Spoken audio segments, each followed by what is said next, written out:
Olá, querida família, graça e paz a todos, a paz do Senhor.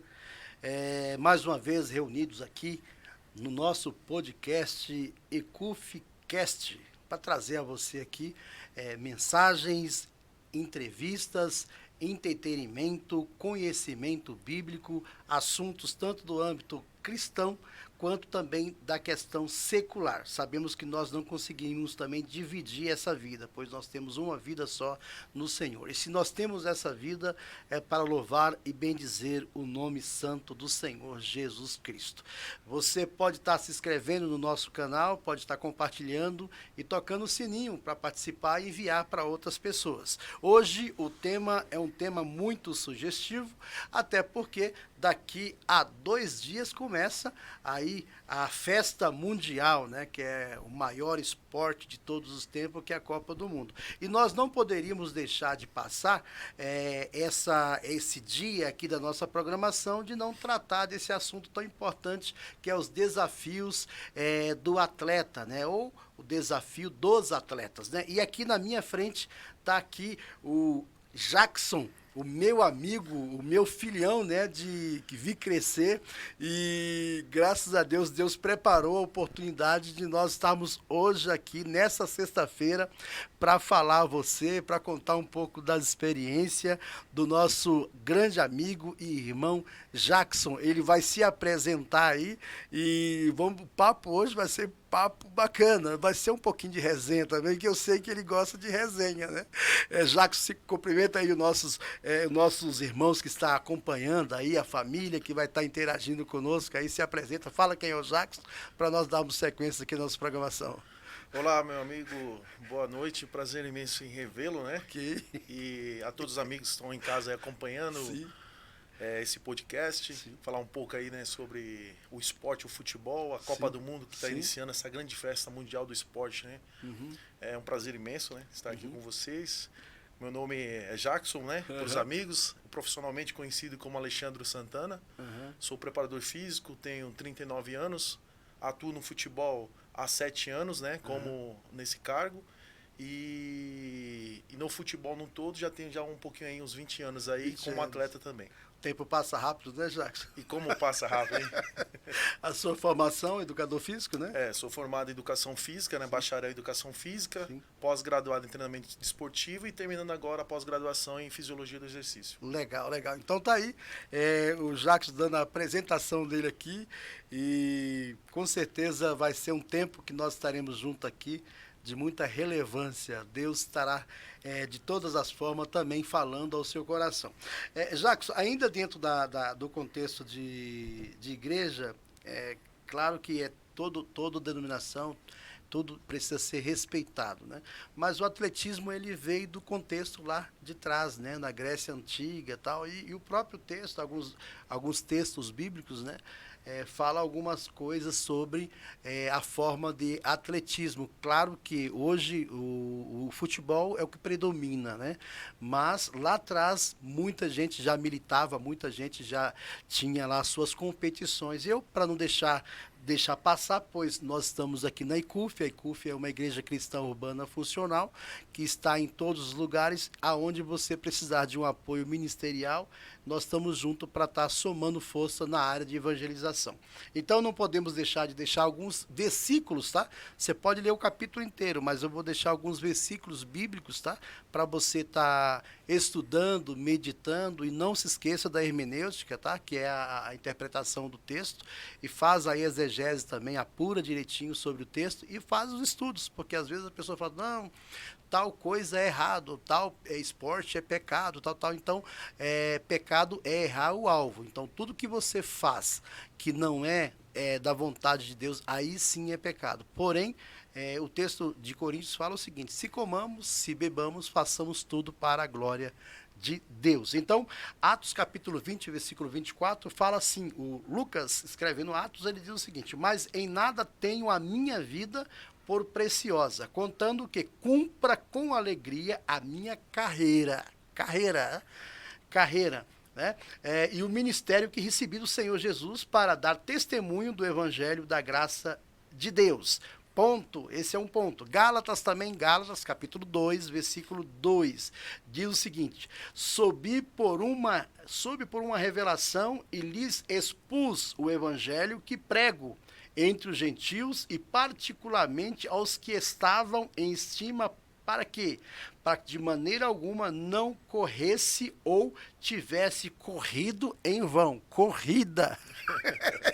Prática, vamos lá, tem mais coisa aqui, Gálatas 5, 7, né? Correis bem, é só prática que você vai falar aí, né?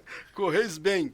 Quem vos impediu para que não obedeçais à verdade? Então tem mais competição aqui, né? Essa é a preparação aí do nosso preparador físico. Filipenses capítulo 2, versículo 16, diz o seguinte: retendo a palavra da vida para que no dia de Cristo possa gloriar-me e não ter corrido de novo, olha lá, corrido com trabalho em vão. A competição você tem que treinar bem para ser campeão, né? Correto, essa é a ideia. E quase terminando aqui, 1 Timóteo, capítulo 1, versículo 18 e 19, diz o seguinte: esse mandamento te dou, meu filho Timóteo, que segundo as profecias, que houve acerca de ti, milites, quer dizer, seja um militante na prática, né? Por elas a boa milícia, conservando a fé, a boa consciência, rejeitando o qual alguns fizeram naufragar na fé. E aqui eu encerro essa parte bíblica dizendo o seguinte: 2 Timóteo 2, 4, 5. Ninguém que milita, de novo, ninguém que pratica algo se embaraça. Isso aí nós vamos tratar aqui, tá? Ninguém que milita se embaraça com os negócios dessa vida. Quer dizer, o cara é atleta e quer ir para noitado, acho que não vai dar muito certo, né? Então, foge desse negócio aí. A fim de agradar aquele que alistou para que a guerra. E se alguém também milita e não é coroado, se não militar de forma legítima. Se não treinar, não vai ser coroado. E eu termino dizendo o seguinte: o apóstolo Paulo disse: combati o bom combate, né?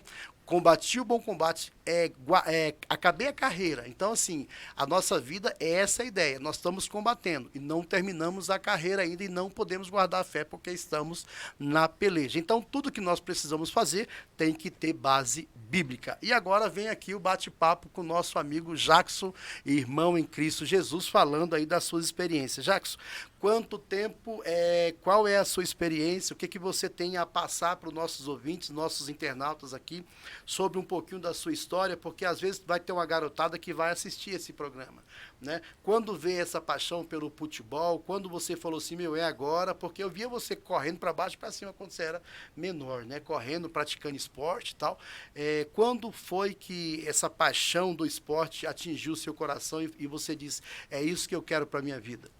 Então, sério, essa paixão do futebol veio, lógico, sempre a gente tem uma referência na família, né? No caso foi através do meu pai, acompanhando ele fazendo alguns jogos amadores, né? Que também ele quase conseguiu ser um atleta de... O nome do seu pai? Fausto. Então, Fausto Lisboa Santana. É isso. Então acabou... pelo fato dele estar te levando no campo, acompanhando, né? Isso foi acabando motivando e despertando esse desejo de jogar futebol. Logicamente também pela questão cultural do nosso país, né? Sim.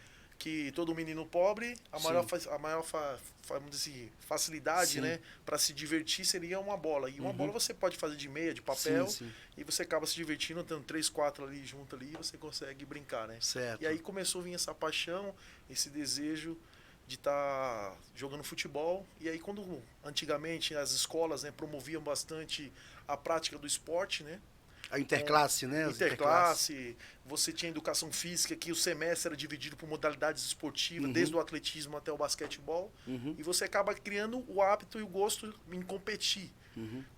E aí tinha esse desejo do futebol, acabei sendo introduzido no futsal, e dentro dessa oportunidade, através do professor Carlos, né, o Carlão, eu acabei despertando de ver esse desejo e seguindo essa jornada. Certo. Aí. Você se profissionalizou com qual idade, mais ou menos? Com 18 anos. Certo. Com 18 anos você se profissionalizou e jogou de alguns times, né? Isso. Com 18 anos me profissionalizei no Taubaté. Certo. Lá tive a oportunidade de jogar um pouco, né, no próprio clube. Passei 3 anos e meio lá. tanto a base como o profissional. Depois passei a rodar um pouco aí, União Barbarense, Fácil Clube do Amazonas, e assim por diante. Tentei atuar fora do país, felizmente não tive êxito, né? Por alguns problemas, questão física mesmo, né? De saúde, vamos dizer assim, clínica. Muita lesão muscular. E aí veio a chave. Falei, pô, preciso voltar a estudar e começar uma nova carreira aí. E acabei ingressando dentro do futebol mesmo. Lá fora, você teve em qual país? Eu fui para Turquia, Tunísia e Portugal através de alguns projetos de alguns amigos, né? Que eram empresários, né? E treinadores. O finado professor Teixeira, né? Que foi um treinador meu. Acabou me dando essa oportunidade juntamente com o senhor Odair, também que hoje não está mais conosco. Acabou motivando, me levou para a Tunísia, felizmente não deu certo. No União Barbarense, onde eu joguei, eles me levaram para a Turquia, né? Também não deu certo por questões de acerto entre eles lá e o clube, né? Teve outros atletas também que estavam envolvidos, não deu certo. Voltei para o Brasil e continuei seguindo essa jornada aí, combatendo, né? Esse combate aí, até que chegou um tempo que eu falei para você que bitou o estralo, eu falei, tá na hora de mudar de segmento aí, e acabei me direcionando, estudando para trabalhar como preparador físico dentro do futebol. Legal. Ô Jacques, eu sei que o papo vai ser bem bacana, vai ser bem relevante e vai fluir de uma forma legal. Quantos Neymars você acha que nasce por ano no nosso país, que é realmente o considerado o país do futebol? Essa pergunta, porque às vezes tem uma garotada, não te cortando, desculpa, mas tem uma garotada que eu quero ser jogador, e você teve na pele o que é ser um jogador de futebol. Quantos Neymars nasce por ano no país? Olha, eu vou dizer assim para você que hoje não se tem tantos, né? Mas existe muitos perdidos por aí. Entendi. Só que devido ao rumo que o futebol tem tomado, que a necessidade de você ter um empresário, ter alguém que te coloque em algum lugar, tem acabado dificultando um pouco as descobertas desses atletas, né? E até mesmo o futebol amador não é mais como era antes, né? Mudou até o futebol amador, meio que se tornou um pouco profissional. Hoje o atleta que joga no futebol amador é pago para jogar. Sim. Então, algum menino que tem um pouquinho mais de talento, às vezes é inibido de jogar porque ainda não consegue corresponder de repente. Mas existe alguns, mas são pedras, vamos dizer assim, joias raras de ser encontrada, tá? Mas tem. Só que se precisa ser feito um bom garimpo para encontrar. Hoje, existem jogadores de todos os níveis, né? Mas esse gênero, igual o Neymar, o Messi, são poucos, né? São poucos. O desafio, porque você só está dando um panorâmico da sua vida, do que você passou. É que as pessoas às vezes só vê o jogador ali no campo. Mas existe a dificuldade do alojamento, né? Como é que é isso lá? Como é que é essa pegada? Porque tem disciplina, né? Uma disciplina bem rígida, né? Não, tem disciplina, sim. Você tem que seguir todo o clube de futebol onde tem alojamento. Existe uma cartilha. Uma cartilha, né? Onde tem regras que precisam ser cumpridas, né? Horários, né? Que você precisa seguir para ter um bom convívio entre todos, né? E também para o atleta, né? Começar a ser construído, né? Porque um atleta, ele precisa ter regras, né? Porque se deixar solto, ele não consegue desempenhar o seu melhor, né? Sua melhor forma física, técnica, psicológica, principalmente nos dias de hoje, né? Que é importante isso. A questão psicológica, né? E tática, que o futebol hoje tem evoluído muito nessa parte. Sim. Pela sua formação, bacharel na área de educação física, também vamos falar também um pouquinho da questão da saúde, tanto do homem quanto da questão emocional, né? Quando você vai no psicólogo, quando você vai no psiquiatra, a primeira coisa que o médico ele pergunta para você é a respeito do seu exercício. Pelo seu conhecimento também dessa parte, que é a sua área de preparação física, o esporte realmente ele inibe essa questão de depressão, a questão emocional? Ela traz realmente um resultado positivo? Sim, sim.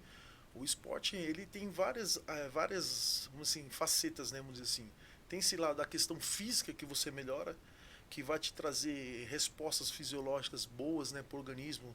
Você vai fortalecer o seu coração, vai melhorar o consumo de oxigênio, com isso vai te trazer outros benefícios para você fazer atividades com mais qualidade, vamos dizer assim, atividades do dia a dia, né? Respostas hormonais boas, liberações de hormônios como dopamina, serotonina, que são hormônios do bem-estar, né? E isso ajuda bastante a pessoa, né? Para poder ter um pouco mais de qualidade de vida, né? Que a qualidade de vida ela está relacionada entre muitas outras coisas, né? Mas falando de exercício físico vai colaborar muito isso, para esse bem-estar, a questão socioafetiva, né? sim. A questão social de você se relacionar com outros indivíduos, isso também vai te ajudar bastante. O esporte te promove isso, essa capacidade de interação com outras pessoas. Entendi. Voltando aqui à questão do início de um profissional, com o tema que nós estamos trabalhando, que é o desafio do atleta, né? Agora vai vir a copinha, né? Agora vem a copinha. E vem gente do país inteiro, né? Qual é o conselho que você poderia dar, principalmente para os pais, né? Porque a gente já viu muitas coisas também estranhas acontecer nesse meio. Qual é o conselho que você daria para um garoto que você vê que ele tem potencial realmente, ele tem ali a vocação futebolística, né? E qual a orientação que você daria, principalmente para os pais, porque são de menor, então quem responde são os pais. Qual a orientação que você daria? Primeiramente, para os pais, né? Não coloque tanta pressão no seu filho para ele conseguir ser um atleta de futebol. Não falo nem mais jogador, porque hoje jogador é uma espécie rara do futebol, né? Hoje você tem que ser atleta, porque a tamanha é a demanda do jogo hoje, a exigência que se tem na partida hoje, em todos os aspectos, que eu falo que é os 4 pilares do futebol, do esporte, né? O atleta, que é o físico, o técnico, o tático e o psicológico. Então eu falo para os pais, não pressione seu filho, participe, motive-o, corrija quando precisar corrigir, mostre para ele o caminho que ele tem que seguir, mas não pressione, porque você gera uma pressão maior. Já tem a pressão do dia a dia desse garoto, que é competir com outros dentro da sua própria equipe, o sonho, a perspectiva de conseguir algo melhor, tendo bons resultados ali naquele clube. Então não pressione, motive ele, oriente, se puder, for possível, dentro da condição da família, acompanhe, entende? Mas como pai, não como torcedor. Entendi. Aquele que direciona e motiva para o filho poder tentar conseguir algo diferente na carreira. E também ver se realmente o garoto tem a vocação para o futebol, né? Que é importante. Né? Às vezes você... meu filho vai ser o jogador, mas às vezes o moleque não sabe, ele tem paixão pelo esporte, mas não tem essa aptidão, né? Aptidão, esse dom natural, né? Além dessa orientação dos pais, aí também vem a questão na mão de quem que os pais vão estar entregando esse garoto para o esporte. Né? Verdade. Né? E você tem que tomar muito cuidado. Sim. É triste dizer isso, Sim. né? O mundo tá cheio de lobo, sim, né? Sim. Vestido de pele de cordeiro. Verdade. Então, assim, você tem que saber para quem você está entregando seu filho. Por isso que eu falei da questão do acompanhamento, né? Que é importante. Infelizmente, é um mal que segue a nossa sociedade. Sim. Tem pessoas que praticam mal contra crianças, né? Adolescentes, né? Que é um tema muito forte que hoje tem sido discutido na sociedade, que é a questão da pedofilia. Sim. Então você tem que tomar isso. Isso é uma coisa, felizmente, presente no esporte, em todas as modalidades, isso acontece. Então o pai tem que estar acompanhando para poder também blindar o seu filho nessa questão. Sim. Lógico que a gente sabe, num contexto de uma sociedade nossa, que nem todos os pais teriam condições, principalmente que a maioria das pessoas que jogam futebol, apesar que mudou um pouco, o perfil, né, tá mudando, são de todas as sociedades, mas normalmente a predominância são de garotos pobres, né, que tentam um sonho para galgar uma independência financeira para a família, né, dar um conforto melhor para a família, né, como atleta. Que acompanhe, cuide, blinde seu filho, entende? Se estiver longe, hoje a tecnologia aí, celular, todo mundo consegue fazer uma chamada, nem que for um celular emprestado, para saber como o filho está. Acompanhe, oriente, né, e que nem você falou a questão. O filho não tem talento? Mostre para ele, mas com um jeitinho, filho, aqui não é o caminho para você. De repente, se você for para cá, para essa outra direção, de repente tem um treinador para realizar seu sonho, um repórter, crônico esportivo, entende? Então, são cronistas, né? Então, são variáveis que você pode estar mostrando para esse jovem que ele pode continuar inserido dentro do esporte e aproveitando essa paixão. Até qual a idade que esse garoto, esse pai vai falar assim, vai estourar? Ou vai fazer outra coisa? Então, é complicado, porque existem jogadores, por exemplo, o grafite do São Paulo, né? Parece que ele se revelou depois de uma certa idade, né, no futebol, né? Acho que ele começou um pouquinho depois, né? Já jogava, mas aquela explosão foi um pouquinho... Isso. Acho que a idade dele já estava um pouquinho... Até que idade você acha que... É difícil. É relativo, né? É difícil. Você pode ter um garoto com 16 anos, hoje que nem nós temos aí notória, que é o Hendrick, né? Com 16 anos está no profissional.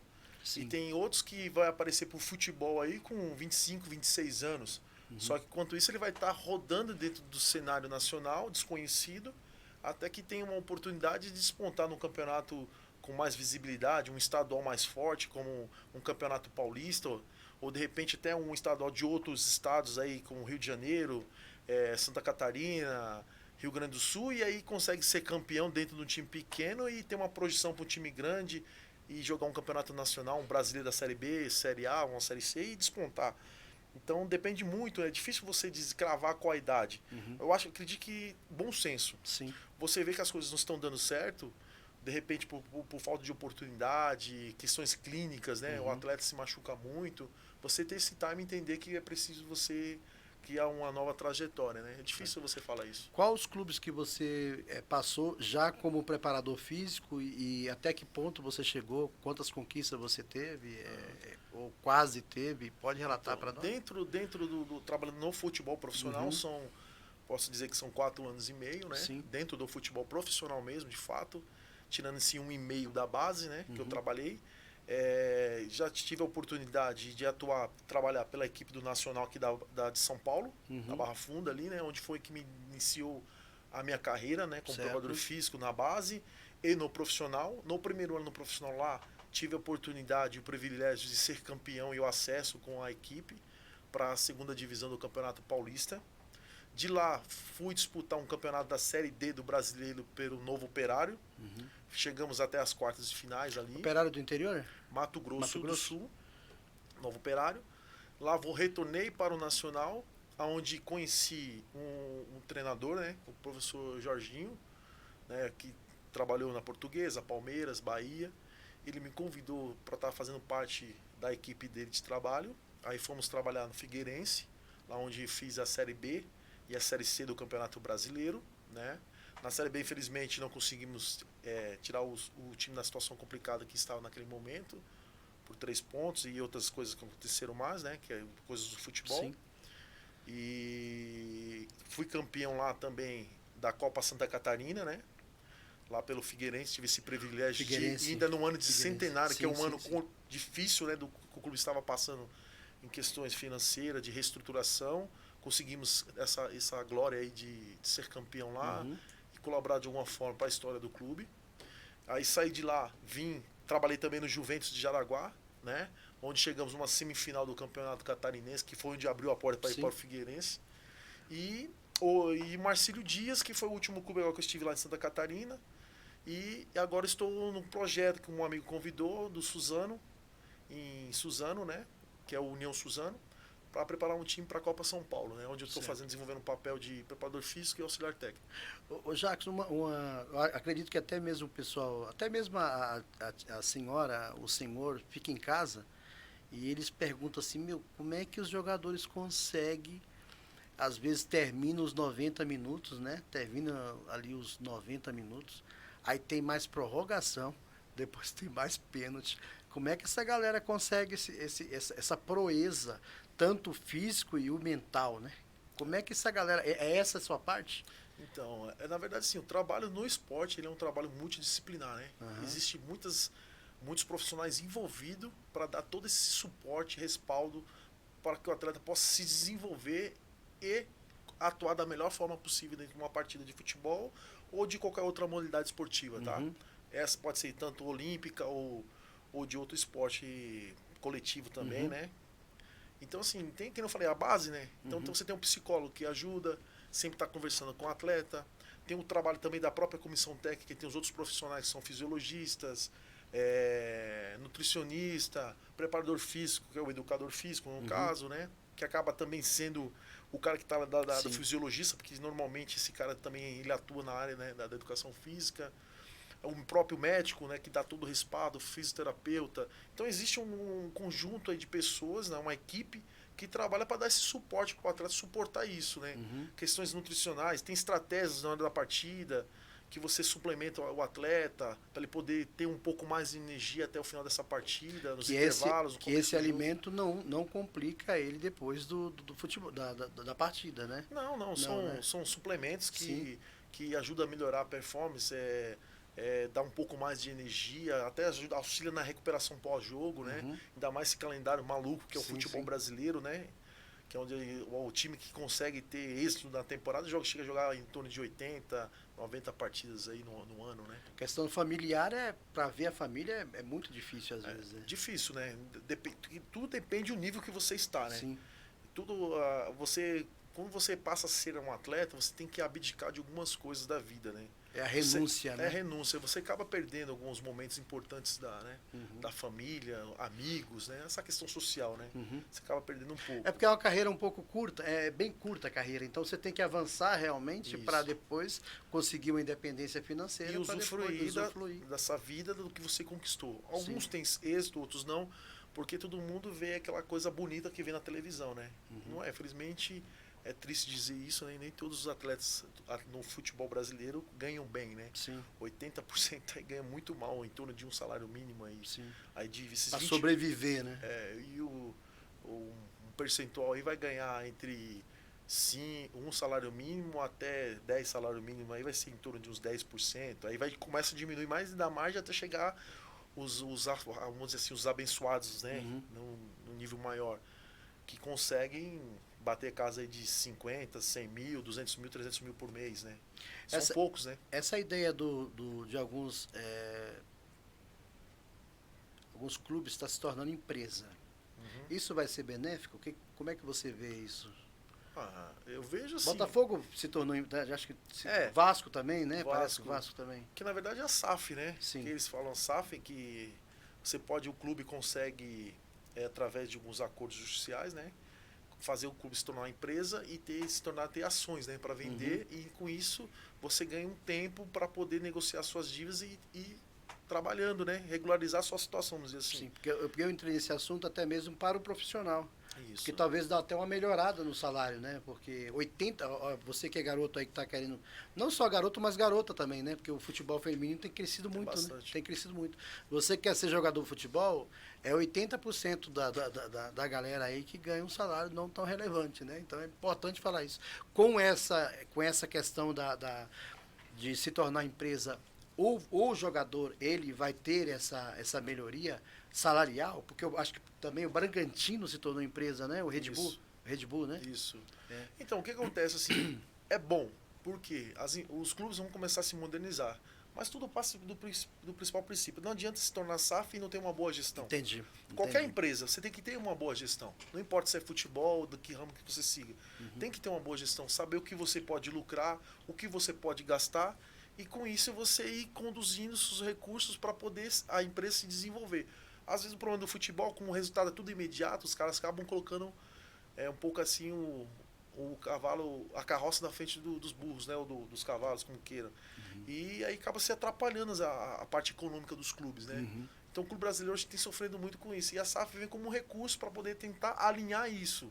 Agora que cabe nós torcer pela essa geração nova que está surgindo no futebol, junto com alguns dirigentes experientes, que está juntando a experiência com essa garotada nova que está chegando de gerentes de futebol, com conhecimento de gestão, com a experiência deles, e direcionar, aproveitar essa onda da SAF aí e construir um futebol brasileiro forte, saudável economicamente, né? E estruturar, né? Mas aí está o grande X da questão. Esse benefício não pode vir só para as grandes equipes do Brasil. Tem que vir para as pequenas. Sim. Porque o grande só existe porque tem o pequeno. É pequeno. Porque é o pequeno que revela, né? Revela. E que gera essa esperança e sonho do cara chegar a ser tá no grande. Então é preciso que esse projeto da SAF ela olhe de cima para baixo e de baixo para cima. Entendeu? Você está na ICUFcast. Você está acompanhando a nossa programação. Se você quer que essa nossa programação chegue um pouquinho mais longe, se inscreva no nosso canal, tá? Se inscreva no nosso canal, assina lá, toca o sininho, tá bom? E compartilhe com outros amigos. Hoje eu estou aqui com o nosso amigo preparador físico Jackson ou Alexandro. Acertei. Só chamo ele de Jackson, né? Então é difícil, né? Mas, Jackson, vamos dar sequência aqui sobre o tema de desafios do atleta. Nós estamos falando de atleta. Semana passada eu vi uma reportagem muito interessante. A família do Helder Joffre, você chegou a ver essa reportagem? Não. Não tive a oportunidade. Cedeu uma parte do cérebro, né, para fazer estudos pelo problema que ele tinha e tal. Então, assim, além de o cara ser um big de um campeão, uma lenda esportiva do nosso país, mesmo depois da morte, ainda vai ser uma ferramenta de experimento para a saúde humana, né? Então, assim, eu entrei nesse assunto porque, às vezes, tem jogadores que tinha tudo para estourar e, lamentavelmente, lesões o tiraram de campo, que é o seu caso, né? Você chegou a sofrer algumas lesões no joelho, né? Que isso acabou interrompendo também um pouquinho mais o seu projeto, né? Isso, eu tinha alguns problemas de muita lesão muscular, né? Principalmente, né? E isso acabou... Então ficava sempre no quase. Começava a atingir uma ótima performance física, técnica, vinha lesão. Então isso foi acabando minando, né? Que vai na questão psicológica também. Sim. Que foi acabando também motivando a ir seguir outro caminho, né? Entendeu? Mas, que nem você falou assim, o atleta de futebol, ele tem que ter essa consciência que em diferentes situações da vida dele, ele sempre vai ser uma referência para as pessoas. Como uma figura acaba sendo, entre aspas, né, um super-homem, né? Sim. Porque você faz coisas que não são todos que podem fazer. Então ele tem que ter essa consciência da sua importância, relevância social, né? Que ele é um espelho para alguém. Então o atleta precisa entender. E isso acaba também gerando uma forte pressão sobre o atleta. Não, né? Só dentro do campo, né? Fora do campo. Porque fora do campo é um exemplo para a garotada, né? Então por isso que eu diria que o jogador de futebol ele se torna um sacerdote, né? Porque o sacerdote ele está sempre com o povo ali, sempre ouvindo do povo, né? E às vezes nem todos os jogadores eles entendem essa vocação, que a garotada está ali se espelhando nele, né? O garoto nasce hoje, o pai dele já começa a ensinar para ele quem é o jogador, quem é o clube, para onde ele vai torcer e tal. E, no entanto, o camarada acaba entrando por uma outra linha. Hoje, talvez você pode dizer para mim com mais propriedade, hoje eu acho que está mais controlada. Eu acho que os técnicos de futebol, eu falo da linha de cima, né, tem sido mais exigente nessa questão dos jogadores, a disciplina, a questão disciplinar. Você acha que hoje está um pouco mais exigente para os jogadores? Tanto aqui quanto lá fora? Na verdade, eu acredito que o esporte evoluiu, né? O esporte evoluiu. Então, tem algumas coisas que antigamente era mais comum acontecer, que hoje já não permite tanto. Hoje um atleta, uma noite de sono mal dormindo, vai interferir na performance dele. Vai interferir na performance. Ele não vai recuperar bem de uma sessão de treinamento ou um pós-jogo. Eu entendo que o atleta ele tem que ter a sua vida social. Sim. Porque ele é um ser. Sim. Então ele tem que ter esse lado dele. Ele não pode olhar ele só como uma figura de um profissional. Ele tem um lado social dele, que ele precisa alimentar, até mesmo como uma válvula de escape do cara. Sim. Porque o meio esportivo, ainda mais o futebol, onde nós temos 200 e poucos milhões de treinadores, todos acham que entende. Mas aquele time não corre, aquele treinador não faz isso, mas o cara não entende que o futebol é a interação de vários indivíduos para criar uma forma de jogar. Sim. E às vezes essa interação ela não é a melhor possível, porque falta uma peça que vai dar o encaixe. E as pessoas precisam entender isso. O cara trabalha no dia a dia, que nem hoje. Você pega um campeonato brasileiro, um time igual o Flamengo, um Palmeiras que disputaram muitos jogos, chegaram em várias, né, fases finais das competições, o Flamengo mesmo. Como que você consegue fazer esse atleta performar o tempo todo? É que eu falei a questão do trabalho multidisciplinar e interdisciplinar. E todos estão envolvidos no processo para extrair o máximo e fazer que esse atleta se recupere. Então, às vezes, as pessoas não entendem. Mas, pô, o cara antes de ser jogador, ele jogava um monte de jogo na várzea. A intensidade é outra, a demanda é outra. Você joga ali que um ou outro, naturalmente, tem uma força física do cara. Agora, o jogador de futebol, todos estão preparados no melhor da sua condição fisiológica, física. O cara está no melhor dele. E aí tem a questão. E tem aqueles que têm uma personalidade, tem uma força emocional, psicológica muito grande, que acaba potencializando mais isso. Então você imagina esse nível de competição, estresse. Então as pessoas às vezes não entendem que esse atleta passa por essa pressão grande. Esse alto e baixo, alto né? E baixo. E é normal. Então todos acham que Futebol é fácil e jogar. todo mundo, você disse, cada um é um técnico, né? Cada um é técnico. Então, Cada um técnico. O Jackson, a pergunta, nós estamos chegando quase no finalzinho da nossa programação. A Copa do Mundo é nossa? olha, eu acredito que nós chegamos para a Copa bem preparados. Sim. Eu acho que assim, um trabalho que vem há 8 anos aí, né? Uhum. Os números são muito bons, mas infelizmente o futebol, É uma caixinha, se né? você não ganhar, os números não quer dizer nada, infelizmente. Mas assim, eu vejo que a seleção vem passando por um bom processo através do treinador que está lá, né, que é o Tite, junto à sua comissão técnica, todos os profissionais envolvidos. Os jogadores, aparentemente, né, que se vê pela mídia, têm se preparado, se cuidado bem para esse momento. Uma coisa inusitada que está acontecendo na Copa, os jogadores que jogam na Europa estão chegando na metade do ano deles, do calendário deles, estão chegando numa condição física muito melhor. A expectativa dos estudiosos do futebol, dos cientistas, né, do esporte, é que os números sejam muito bons para essa Copa, né? Questão física, em vários aspectos, né? Tudo isso influencia? Influencia bastante, né? Sim. Porque normalmente as outras Copas, os atletas que jogam na Europa já chegavam já no final da temporada, com muito desgaste de competições. Quantas vezes não vimos atletas se cortar na última hora da Copa por causa de uma lesão? Sim.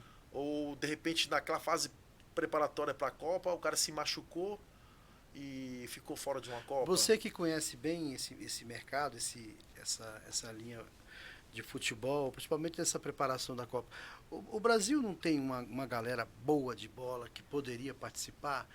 Aí eu entro no momento de mercado do futebol. O mercado, você acha que interfere demais na conta? Você acha que o Brasil tinha pessoas com capacidade de participar de jogar esses jogos? Ou entra essa questão empresarial mesmo, de negócio mesmo? Não, eu acredito assim que o melhor que o treinador pôde convocar para a forma que ele joga, que ele imagina o futebol, tá ali. Os atletas que ele tem a confiança. Infelizmente, alguns outros ficaram de fora, né? Que é normal. São 26 só que podem ir para a Copa. Tem alguns jogadores que têm a confiança do treinador, que isso é importante, exercem uma liderança sobre o grupo, né? Podem contribuir de outras formas, que o negócio do esporte não é só o cara jogar. Tem outras questões que se envolvem em torno para construir uma equipe vencedora. Eu acredito que o Tite pensou nisso, né? Ter todas essas características. Ter a melhor qualidade técnica, né? A melhor forma tática de jogar, que é a ideia de jogo dele. E características psicológicas de liderança para o grupo, né? Para ir com um grupo forte. É um grupo que aparentemente, que se vê pela hoje, está passando na televisão, alguns treinos, alguns flashes de treino, muito competitivos. São muito competitivos esses atletas que lá estão, vitoriosos, estão atravessando um bom momento nas equipes da Europa, né? Alguns atletas que são consideradas estrelas da seleção brasileira se cuidaram mais nessa temporada, estão chegando mais inteiro. Eu acredito que se não acontecer um imprevisto, o Brasil tem grande chance de chegar às finais dessa Copa e chegar como favorito, juntamente com a Argentina, né? Sim. Que também está com números fantásticos aí, né? Encontrou um rumo aí para chegar forte nessa Copa. É isso que eu ia perguntar para você. O Brasil tem chance de chegar nas finais porque os outros clubes também não estão as outras seleções também não estão com tanta capacidade de produzir, porque parece-me que a Alemanha envelheceu um pouco, né? A que tinha mais expectativa claro que a raça continua a mesma, né? A Espanha também, acho que tem também a idade também está se aproximando. Pode ser também um benefício para a seleção brasileira, a não ser a Argentina, que está voando também? Não, eu acredito assim. Lógico, as seleções estão passando por mudanças, né? Que ciclos, né? Vai se mudando, novos atletas vão surgindo. Mas que nem você pega a Alemanha, é uma seleção forte, a Espanha é uma seleção forte, a própria França, que é a atual campeã, é uma seleção forte, apesar de ter algumas baixas, né? Alguns jogadores se machucaram, né? Mas eu acredito que o trabalho que foi feito na seleção brasileira, de 8 anos, com o mesmo treinador, uma mesma equipe, mantendo uma base, né, vamos dizer assim, uma espinha da seleção, nos coloca em condições boas de chegar bem nessa Copa, para brigar para ser campeão, conseguir, quem sabe, o Hexa, né? Felizmente, né, somos um país sortudo, né? Nós temos jogadores diferentes, né? Com poder de criatividade, hoje, com mais organização tática, questão física, não precisa nem falar que o futebol brasileiro produz grandes profissionais, né? Se você pegar e acompanhar nas mídias sociais o esporte, você vai ver que tem muitos preparadores físicos muito bons, excelentes profissionais que estão lá fora. Tem profissional brasileiro trabalhando na Espanha. Em todo lugar do mundo tem profissional brasileiro, né? E é desde a preparação física até a parte médica, clínica, né? Tem muito profissional bom. E o Brasil está cercado dos melhores, eu acredito. E esse modelo que o Catar está usando, acho que é um dos melhores do mundo, né? Porque o translado acaba também desgastando muitos jogadores, né? E lá eles fizeram uma arena que todos os jogos praticamente vai ser no mesmo local. Acho que é isso, né? Que é a ideia de lá. O Catar é um país projetado, Sim, né? projetado. Já ajuda bastante isso, né? Então, os deslocamentos serão menores. Então, isso vai ajudar que os atletas se recuperem mais rápido, né? Sim. E, que nem eu falei, a questão do período do ano, né? Pensando na Europa, no caso, né? Os caras estão chegando na metade da temporada, que agora é o momento que eles começam a ter aquela crescente de condição física, tudo. Os caras vão se sobressair. Então, por isso que a expectativa é que os números da Copa sejam muito bons, supere de outras Copas, né? E dentro disso eu acredito que o Brasil chega muito bem, porque os atletas estão chegando numa condição física, um time jovem, com muitas opções, né? Você vê o Brasil hoje, você tem 2 pelo lado direito, 3 por aqui, por dentro, por fora do campo. Um pouquinho o setor que a gente tem um pouquinho de medo ainda é as laterais, né? Porque depois que Roberto Carlos e Cafu se aposentaram, é difícil você achar alguém do mesmo nível, né? Tem, né? Mas assim, os que estão lá são grandes atletas, eu acredito que vão corresponder muito bem. E a grande chave da questão que eu acho que você quer falar é do Daniel Alves, né? Mas assim, é um cara vencedor. Você não tem o que falar. Um cara vencedor. Ganhou tudo, né? Ganhou tudo, tem uma liderança. E às vezes ele não pode participar tanto jogando. Vai ser esse bastidor fora do campo que vai ajudar a garotada que tá lá, né? É o vestiário, né? Isso aí. É o vestiário. Nós estamos aqui com o nosso preparador físico, Jackson Santana, né, nos dando aqui um pouquinho de aula de futebol, né, não só de futebol, mas de atletismo, mostrando os desafios do dia a dia do atleta, né, e também não podemos deixar de falar da nossa seleção brasileira que no domingo começa aí a Copa do Mundo, né, aí alguém vai dizer, talvez você que vai estar participando dessa nossa programação, vai dizer, esse negócio de crente tá mexendo com Copa do Mundo e tal, mas eu vou dizer para vocês, no país do futebol, a minha saudosa mamãe estava na cozinha, ficava fazendo a cozinha, cozinhando e ficava vendo, ouvindo, né? A hora que falava gol, vinha correndo para saber de quem foi o gol. Eu quero dizer para vocês que tudo com moderação é para glorificação de Deus. Não pode fazer loucura, né? Mas eu acho que se eu sou brasileiro, como você também, como é que você não vai ficar feliz se a tua nação está sendo vitoriosa, né? Então, foi muito bacana estar aqui com o Jackson, participando desse podcast, falando um pouquinho de futebol. Quero dizer para vocês que eu não conheço nada de futebol. A gente dá umas caneladas aqui, porque quem conhece mesmo é essa fera aqui, que está na minha frente aqui. Agora, para que seu pai não ouça, tá? O seu Fausto Lisboa de Santana. Ele era bom de bola mesmo? Era bom de bola, era bom de bola. Ele era bom de bola? Era bom. Felizmente não teve a oportunidade, Sim. Mas seria, se fosse hoje, seria diferente do futebol. Seria um cara diferente que todo mundo ia querer. Eu vou dizer para você, porque tem uma certa feita, a gente estava numa atividade de lazer numa igreja, ele entrou, cara, todo mundo vibrando com aquela postura desse senhor Fausto Lisboa de Santana, que tem 60 anos já, tá? Não é brincadeira, não. Você não é jovenzinho, não. Você tem 60 anos. 60 anos, isso. Né? 60 anos. Ele saiu e deu uma bicicleta, cara. Deu uma bicicleta, aí todo mundo, agora vai. Foi para arquibancada e deitou. Não aguentou, né? Ô Jackson, eu quero fazer aqui deixar aqui os meus agradecimentos, tá? A sua mamãe, a irmã Cecília, tá lá na Bahia, entendeu? Tá lá na Bahia com a sua vovó, e ela falou assim, meu menino...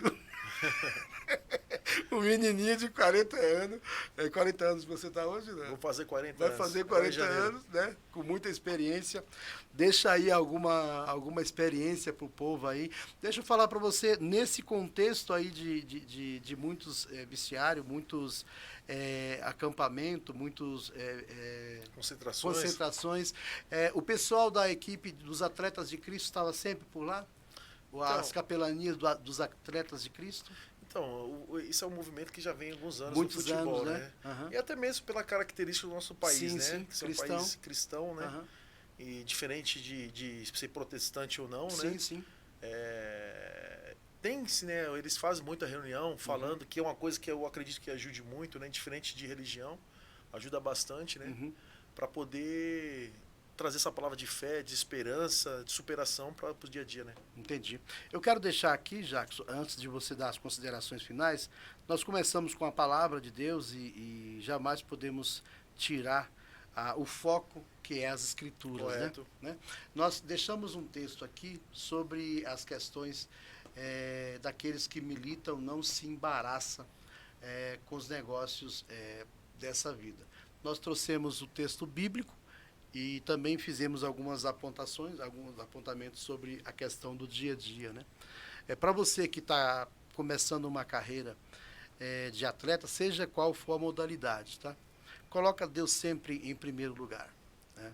Porque quando Deus está em primeiro lugar, você pode não se tornar um grande vencedor daquela modalidade, mas você será um grande campeão de Deus. Por que campeão de Deus?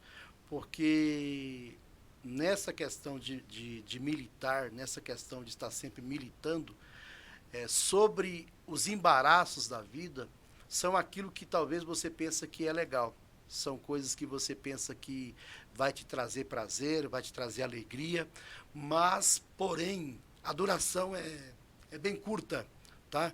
Talvez uma noitada, você é jovem, com certeza você vai querer provar um pouquinho daquilo que o mundo pode dar. E o mundo, ele oferece coisas que são coisas passageiras, mas o que Cristo pode nos dar é uma vida eterna e uma alegria.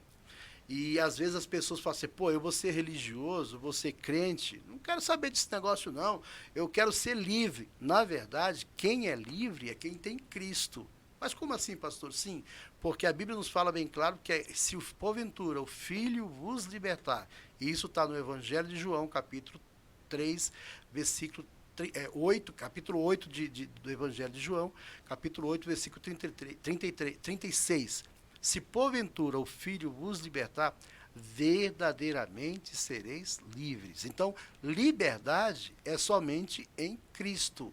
Agora, quando as pessoas pensam, eu quero ser livre, e está debaixo de uma escravidão, não consegue ficar sem as suas atividades promíscuas, né? Então, Deus quer te dar vida e vida com abundância. Então, pensa nisso. Não se embarace com os negócios dessa vida. Talvez nós vamos falar aqui para alguém que hoje está no interior, mas amanhã pode estar lá no Real Madrid, pode estar no Barcelona. Mas não se esqueça, coloca Deus em primeiro lugar, tá? Coloca Deus em primeiro lugar.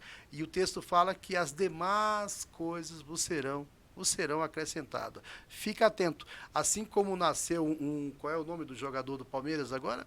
O Hendrick.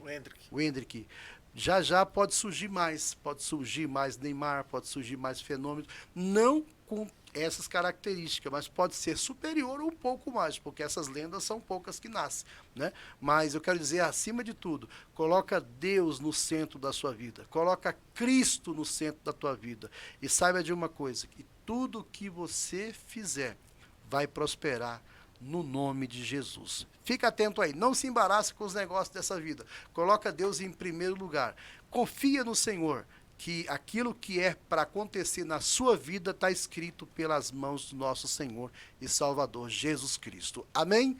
Deus abençoe você. Jackson, deixa aí as suas considerações finais e avisa o povo aí se você está livre no mercado de trabalho aí, alguma coisa, se alguém quiser um projeto, está aqui esse servo aqui que eu aprendi a amar desde quando conheci a sua família, sempre dedicado, sempre aplicado na obediência aos seus pais. Deixa a mensagem para o povo aí, no nome de Jesus. Eu desde já gostaria de agradecer, né, pelo convite, fazer parte desse podcast. Agradecer a todos o tempo cedido aí estar nos ouvindo. E dizer o seguinte, segue firme, tenha fé, as dificuldades vão vir, mas vai valer a pena. Amém. Só se dedique e se entrega aí, faz o seu melhor no seu trabalho, na sua profissão, que tudo pode acontecer. Vai mandar um abraço para a família aí? Um abraço para minha família aí, para meus meus amigos, é grande. Meus pais que sempre me apoiam aí, minha esposa, meu filho também, Sim. que está junto vivendo esse sonho aí de trabalhar com futebol. E os meus amigos, atletas que comigo estiveram até hoje nessa jornada e que estão hoje presentes lá no União Suzano, nesse projeto Sub-20. Que Deus possa abençoar vocês aí no sonho e que o melhor de vocês pode ser entregue para lá, na Taça São Paulo, vocês conquistar bons êxitos. Legal. Começa quando a copinha? Então, entre dia 3 e dia 5 de janeiro. Tá. Os primeiros jogos vai começar dia 3. Nessa fase, dia 3, dia 5, porque Então, ainda não saiu a data definitiva. Você vai estar participando da Copinha de Suzano. Até o momento, sim, né? Sim. Até o momento, sim. Porque só Deus sabe o que vai acontecer amanhã, né? Quer deixar o seu contato ou então a rede social? A rede social é Prof. Alexandre Santana. Só seguir lá no Instagram. Certo. Tamo junto, precisar de alguma coisa, poder ajudar, compartilhar experiências e também veio falar um pouquinho de futebol, tamo aí. Tá legal. Queridão, Deus abençoa vocês, Deus abençoa você, a sua casa, a sua família, os seus negócios, o seu ministério. Forte abraço, que vem o Hexa, né? O pessoal colocou Hexa. Vem o Hexa depois e muito mais ainda. Muito mais. Tchau, tchau. Deus abençoe, que Deus sare a nossa nação no nome de Jesus Cristo. Forte abraço, amados. Um abraço, tchau.